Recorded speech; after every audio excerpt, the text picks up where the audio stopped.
যাচ্ছে হলো ঢাকার দিকে, আর এখন আসি হচ্ছে সিংগাইরের রাস্তায়, মানে মানিকগঞ্জের যে বাইপাস রোডটা, ঢাকা আরিচা মহাসড়কের যে বাইপাস মানিকগঞ্জের দিকে ঢুকে গেছে এই রাস্তায়।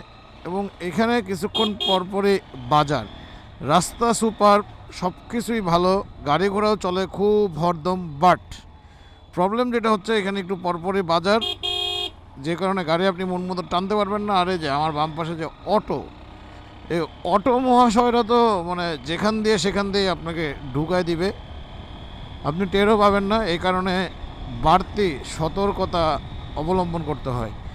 এই রোডে আবার রাত্রেবেলা বাইক রাইড করতে খুবই আরাম, মানে রাস্তায় কোনো অপ্রয়োজনীয় গাড়ি ঘোড়া নাই। মানে আপনি আপনার এই দেখছেন অটো উঠে যাচ্ছে বাম দিক দিয়ে, বাট তার কোনো হর্ন নাই, কোনো কিছুই নাই, ইলেকট্রিক ভেহিকেল, মানে কোনো শব্দও নাই, আপনি শুনতেও পাবেন না।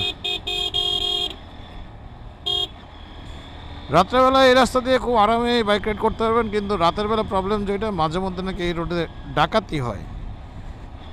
সেটাও হয়তো অনেক রাতে, যেমন গতকালকে রাত্রে 11টার সময় আমরা আসছি, তখন কিন্তু আল্লাহর রহমতে কোনো সমস্যা হয় নাই।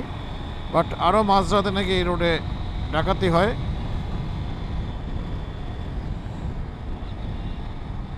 তাই এই রাস্তা দিয়ে যখন আপনারা যাওয়া আসা করবেন, অবশ্যই বাড়তি সাবধানতা অবলম্বন করবেন।